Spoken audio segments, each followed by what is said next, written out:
Mga signs na sobrang mahal ka ng isang lalaki. Girls, excited, makinig kayo, okay? Number 1 sign, ayaw niyang may kausap kang ibang lalaki bukod sa relatives niya. Ganito kasi kapag kaming mga lalaki, pag nagmahal kami ng totoo, kumbaga ba gusto namin na sa amin lang talaga nakatuon ang atensyon ng girlfriend namin. At saka ayaw namin na may kausap sila, especially kapag matagal ang kanilang conversation with the other guy. Kasi whether we like it or not, alam na alam namin ang diskarte ng ibang lalaki. Kasi first of all, lalaki kami. Kaya takot kami na yung atensyon ng aming girlfriend ay mapunta sa iba. Pangalawang sign na mahal ka ng isang lalaki, uhaw sa time at atensyon mo. Girls, makinig kayo. Kapag ganito ang boyfriend nyo, pahalagahan nyo sila. Bakit? Kasi most of the time, gusto talaga naming makita at makasama yung girlfriend namin. Kasi kami mga lalaki, may attitude kami na kapag mahal mo talaga ang isang babae, makinig po kayo, kumbaga ba siya yung makapagbigay ng energy mo. At iba kasi kapag kasama mo ang taong mahal mo, makukumpleto talaga ang araw mo.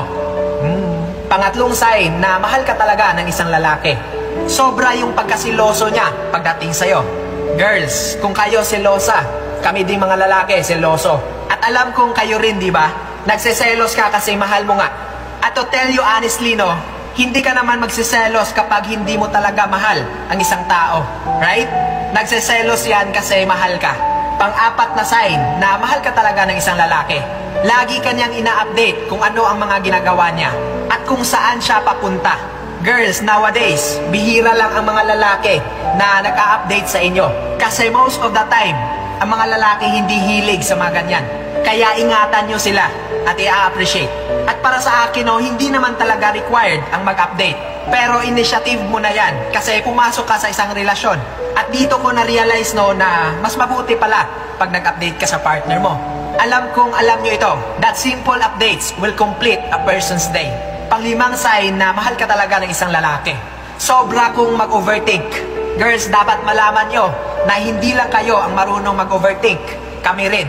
Kaming mga lalaki, mag-overthink kami. Especially kapag hindi kayo nag-update kung saan kayo papunta or pupunta or sino yung mga kasama nyo. Nag-overthink kami kasi hindi namin gusto na mapahamak kayo. Kasi nga, mahal namin kayo. Girls, dapat makinig kayo. Huwag kayong magagalit kapag nag-overthink kami. Kasi gusto lang talaga namin ng assurance kung okay lang ba kayo.